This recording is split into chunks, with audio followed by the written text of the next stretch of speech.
Hey everybody, we're back in the van and back on a dash. My car is, I got a text this afternoon that my car is ready and that they would be calling me to set up an appointment time to pick it up. And then I just got a text confirming that I picked it up, which I did not. So I'm texting them back, but I think I have someone else's texting information that I can text. Just a moment. I'm waiting to get text a number because the original place that I brought it to, they were too busy, and so they had to send it to another place. And so I called the original place, and they don't know if the other place is, if I should pick it up there or if they're going to be towing it back to the original place. So now I'm waiting for a phone number to call the second place to figure out what they're doing so I know where to pick up the car. Anyways, we got this little thing right here. It's not little, it's a very lengthy letter from someone in our condo place talking about all the things that are going on right now. So I thought I'd share it with y'all since y'all know about all the condo mess. Hello neighbor, my name is Blah, and my family has lived in Blah for 3 generations. I am not a full-time resident, but I am here every month in between my other apartment in Brooklyn where I serve on a busy board for 17 years. In New York, my HOA does not employ a management company or a super, so I am regularly involved with the hands-on requirements and compliance needed to manage the property. Being the son of an electrician and grandson of a plumber aids greatly in this unpaid endeavor. I can say without reservation that the job is demanding and thankless, but I perform the duty with honesty and transparency. Because of such, I want to include you in the discussion related to the HOA board meeting on Blah. Unfortunately, in between some misinformation, there was a lot not discussed that affects every resident, whether you are a renter or an owner. I maintain from experience that what was not discussed was a dishonest, intentional act. Notwithstanding, the reality of our situation is very important. The main act of misinformation was a lie told by management reps that due to new state milestone inspection requirements, a $700,000 assessment for a total roof makeover was needed, or else the association would not qualify for building insurance. That fact is a lie for many reasons that I can expand on beyond here. For now, let me say I'm familiar with our inspection report, the new law, and I've physically been on the roof and know the conditions firsthand. Nowhere under milestone requirements does the condition of the entire roof require a total replacement. As per our inspection, full roof repairs are only recommended and not required. Furthermore, the Surfside law only requires filing the inspection report and following up with a schedule for repairs. The roof definitely needs work, but it can be confidently repaired in sections for a fraction without the burden of a $12,000 per unit cost as estimated. Of course, honest, transparent, open bids should have been discussed and disclosed during the board meeting, but that did not happen. Because the expense will certainly bankrupt our HOA, I expected better than the contact the governor speech that has been the HOA line for 6 months. Avoiding other necessary and contractually mandated structural repairs were not even discussed. Why?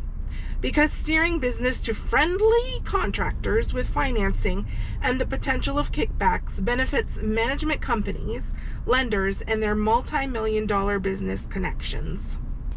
Another lie is that the management company did not know the total of required repairs as opposed to recommended repairs for the roof. Yet they persisted in a financially insolvent formula that includes doubling the monthly maintenance fee per unit and somehow expecting residents to fund up to $12,000 in 4 assessment payments. This will directly translate into very large rent increases for tenants and ultimately more vacant and unpaid units. Understand, this assessment only addresses roof repairs while neglecting other damages surveyed as equally vulnerable under milestone, which is not likely to ever be enforced after the storms and will likely be amended by the legislature. Strong-arming residents into an insolvent financial formula without complete disclosure is dishonest, unethical, and a conflict of interest. When I brought this up, I was hastily silenced. Instead, the conversation veered in a more dangerous direction. Management was happy to provide the total sale value of the complex, encouraging owners to think that somehow any developer on the planet will offer more than market value for their property. What they didn't include is the current common and easily researched strategy for developers to buy minority interest in the complex, take over the HOA, and drive it into ruin by engaging in the exact same financially insolvent practices.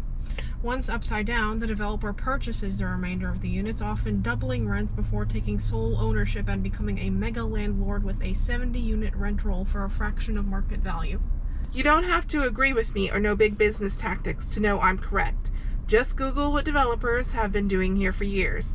And if you do not believe me, do the math that management and the HOA board is not disclosing. If they currently are in the overly ambitious and unsustainable process of expecting at least $12,000 per unit and double the maintenance fees now for unneeded roof repairs, what would other required structural improvements to the concrete around the facility cost? Perhaps 40% more? Why don't we have estimates? Can anyone here afford this degree of irresponsible spending, especially if it is not legally required or in no way required by insurance mandates? The truth remains that the HOA has a contractual obligation to residents with other required external flooding vulnerabilities beyond a total roof makeover. Making the math more unsustainable is the fact that 10 units are currently in arrears. Even other math-challenged attendees could calculate that the assessment will fall short of over $100,000. How does the HOA calculate that and not expect the default rate to greatly increase? What does the HOA do then? Well, the management company then pays its team of attorneys out of the reserves to try to legally recover money that even the courts cannot enforce in St. Pete. Over time, the HOA will then spend more in failed litigation than it will on required repairs. I bet the management company won't mind that spending as it lines their pockets farther. Do not contact the governor. Contact your HOA and let them know that a sustainable financial plan is the only short-term plan that will keep you from being homeless. A lawful, sensible repair schedule is all that's needed going forward. A more responsible plan is still within the law and will not preclude us from maintaining insurance coverage, assuming the law doesn't go away altogether. I am speaking from experience. Thank you, and feel free to contact me direct.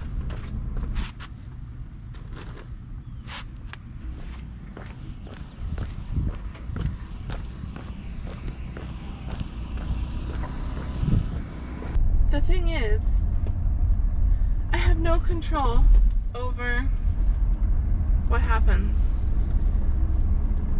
at the condo, you know?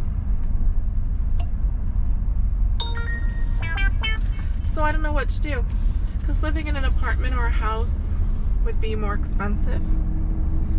Living in a mobile home park can also be problematic because of lot rent and because of hurricanes.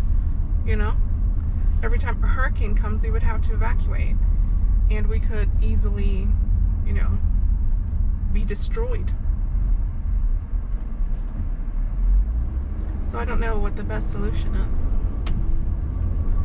but I feel like maybe I should not pay the special assessment,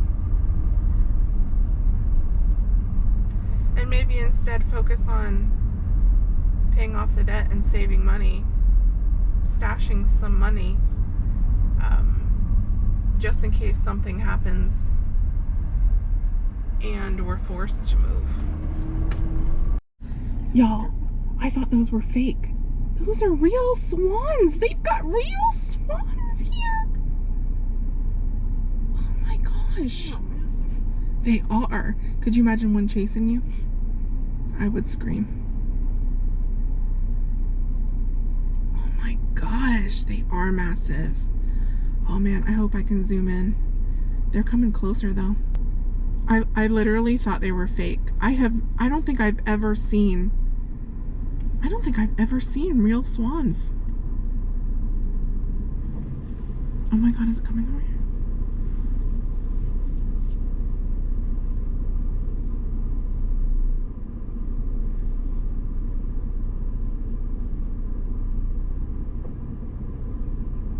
They're so gorgeous. My goodness. Would they be soft? Yeah. They'd be soft as they're pecking you.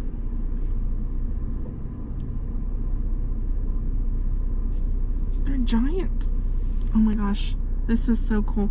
These 2 orders were worth it. Just to see swans. I've never seen swans in real life. Goodbye, my friends. Have a good life.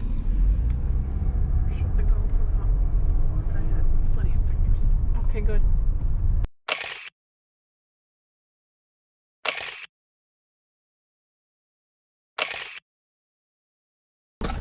We got this Thai order. Love this restaurant, by the way. I'm sure I've talked about it before. Used to been coming here since I was a teenager.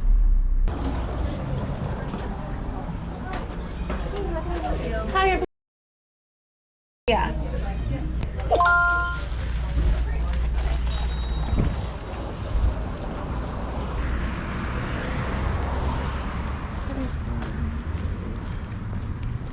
So one of the spots says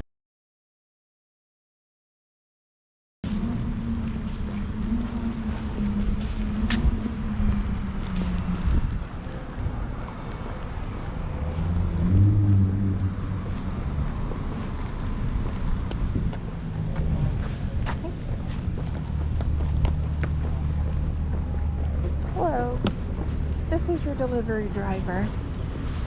In the app, it has both for the apartment number. I just wanted to confirm which one is correct.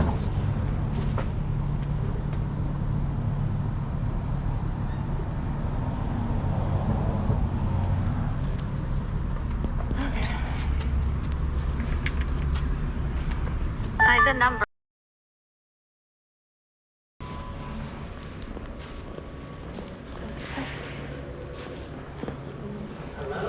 Are you in the building?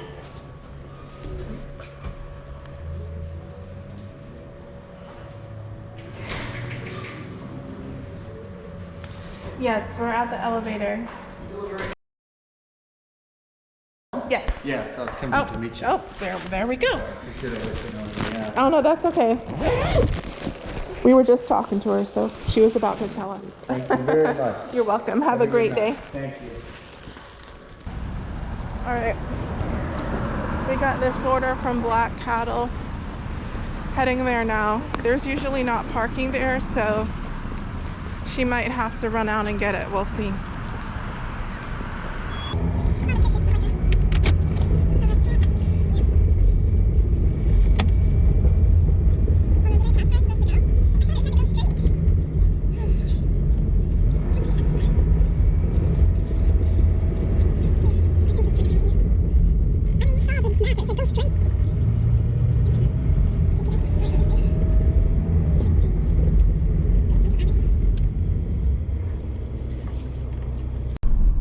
Turn right on Central Avenue.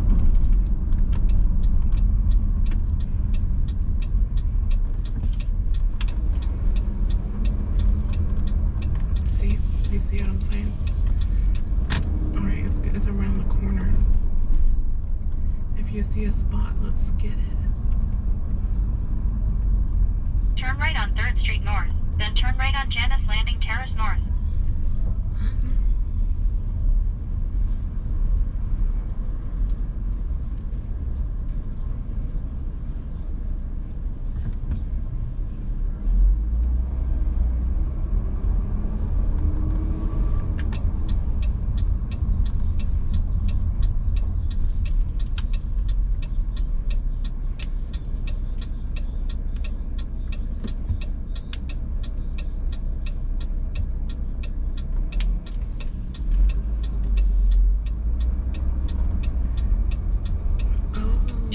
on Janice Landing Terrace North, then There's- pick up.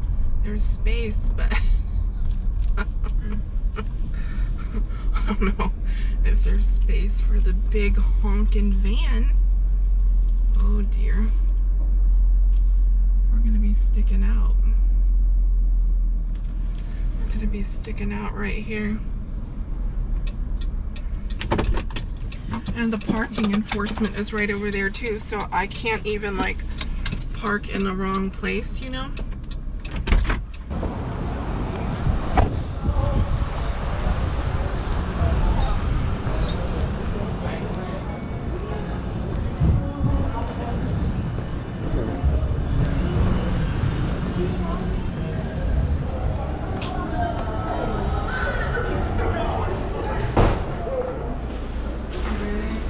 Yep, I have. All right, awesome, thank you.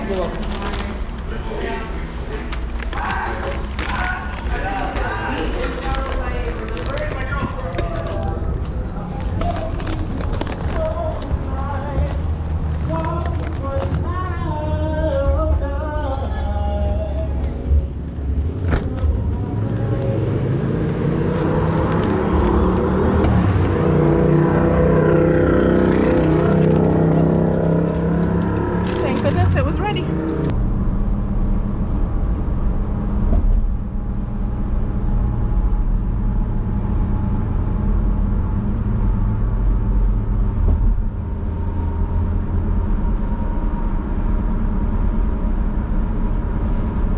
Is that not beautiful?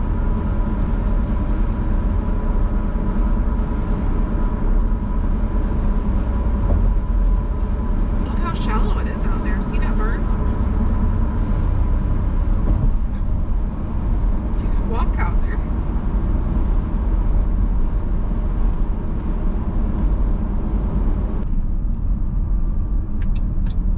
Keep right onto Gulf Boulevard.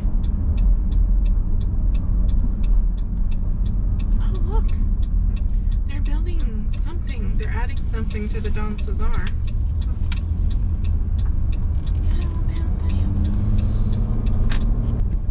This is a meet at the door. I have to go to the gate of the guest house. Drop off on the left. I'm looking. This one up here. This big green one. Is this whole thing one house? New message from Uber. Meet at door. Come to the gate by the guest house. All right, let me see it.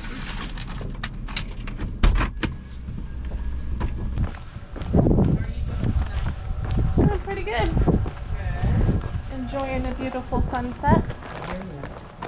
Thank you, dear. You're welcome. Have a good night. You too. Anyways, can you see me?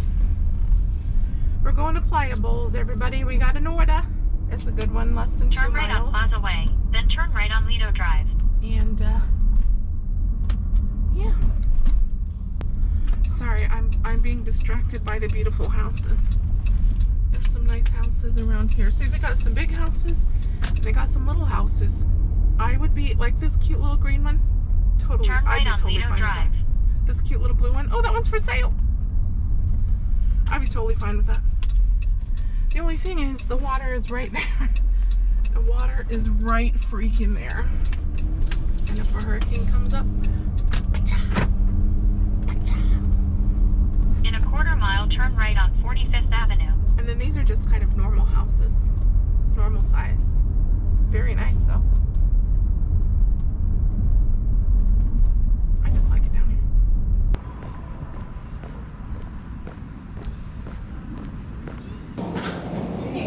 Alright, awesome. Are there drinks in there too?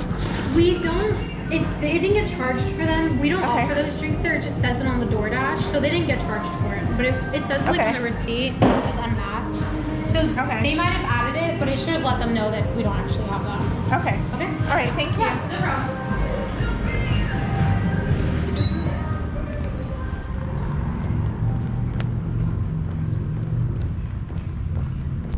Y'all, this drop off is to the Don Cesar. could it get any better? I'm so glad they're open again.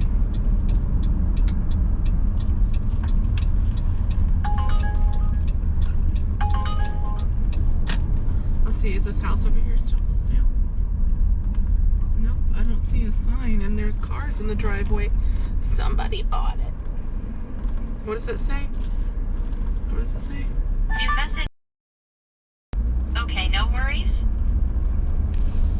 I told him about the drinks. Look at the scaffolding up at the top. They have to fix the bell towers, I guess. What? What do you mean what? New message. Let me know when you arrive right outside the entrance of the hotel. The hotel has bell towers? Yeah. That's not for him. Hi. We're just dropping off. They said they're gonna come out here and meet us. It's Just a dropping off? DoorDash. Yeah. Okay, It's a DoorDash.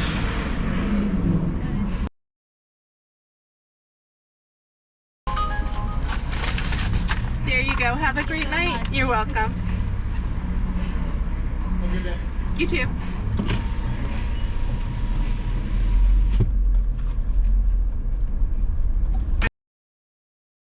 A guy. Wait, put your hands up, everybody. See that house right across there? It was for sale. Beautiful inside. Right across from the Don Cesar.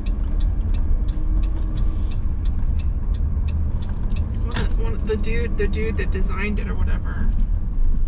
One of the main dudes involved in its creation lived in that house.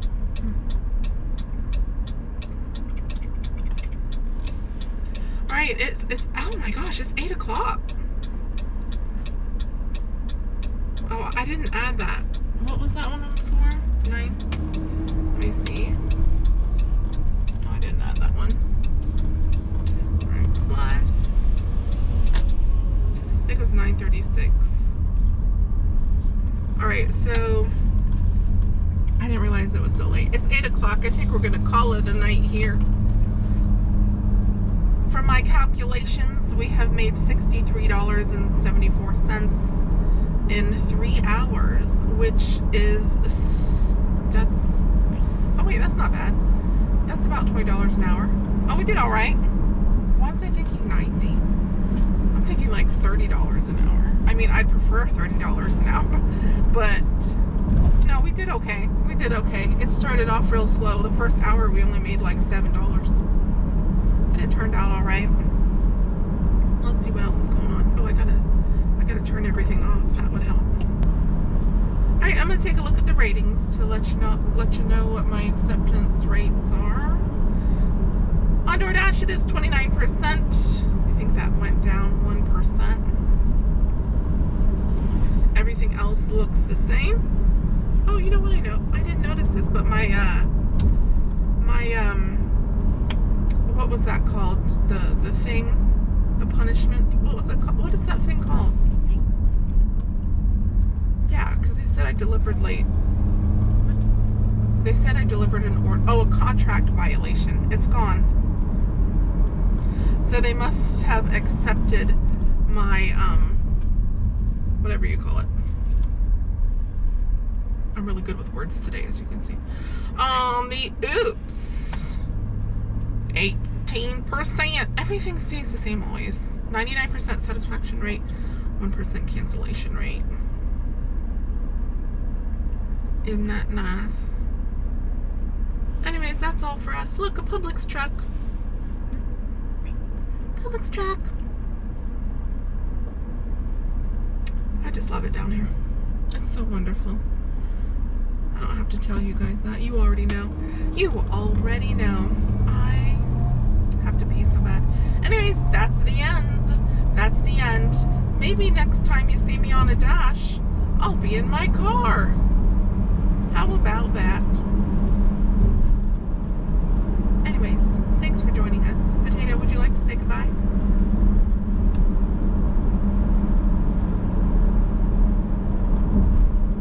I have an idea.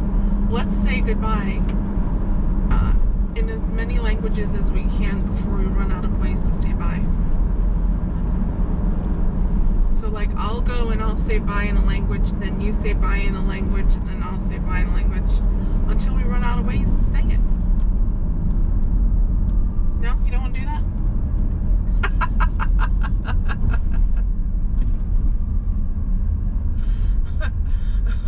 I'll take that as a no. Publix truck! Listen, Publix is fantastic, y'all. Publix is fantastic. If you don't know about OMG, it's Wix on YouTube. He's also on Facebook. Go check him out. He's a Floridian, as we are, and all of his posts are about Florida videos, and he always starts the videos, they're shorts, and he always starts them with, what's going on out here? Can you say it like it? Do you know who I'm talking about? Yes. What's going on out here? And he always comes out with like some kind of food from Publix, which if you're a Floridian, you understand, because listen, if Publix were to ever go away, there would be uprising. There would be an uprising like never before seen, because we can't live without Publix. It's just how it is. Everything at Publix is better. Everything. Anyways, we thank you for joining us. If you enjoyed the video, please make sure you like, subscribe, and share. And we'll see you guys on the next one. Ciao.